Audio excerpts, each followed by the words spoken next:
Hi everybody, I'm Ron Moore. I'm the author of Making Common Sense, Common Practice. From time to time, companies will call me and they will ask me about improving their performance. And when they do, what they really want, I think, is reliability and operational excellence. And so there's some common questions that they ask. One of the questions is, what does operational excellence look like? Another one might be, well, what's it worth?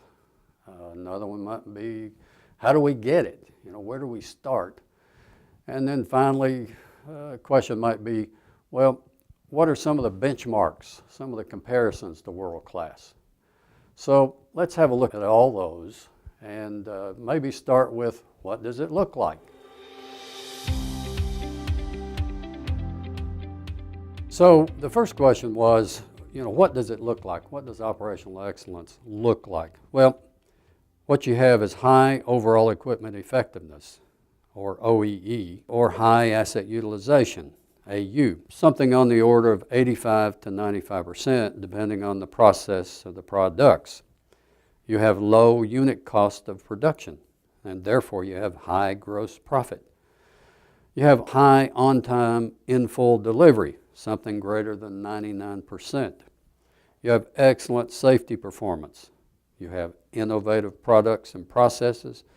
Because you have high gross profit, you can reinvest that into those new products and processes. And because of that, you have excellent market share. You have satisfied customers. You also have excellent leadership, organizational alignment, and a great operational culture. And how do you know you're doing all that really well? You use benchmark data to judge your performance. So what does operational excellence require? Well, the first thing it requires is leadership. And by that, I mean active sponsorship. You don't just grant permission and expect things to happen. You have to be as engaged in reliability and operational excellence as you are in safety.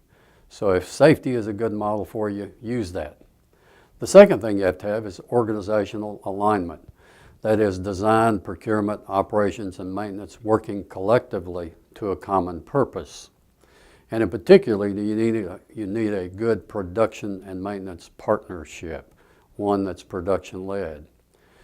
To facilitate that cooperation and alignment, you need shared measures that you share so that you'll facilitate collaboration, particularly when you have competing interests.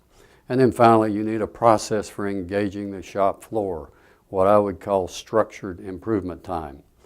If you want to understand the problems with the work, talk to the workers, and they'll advise you, and then you can engage them in improving those things that are causing problems on the floor. So, what's it worth for a company to achieve operational excellence? Well, let's have a look at an example. Suppose you're a $1 billion a year company, that's your sales.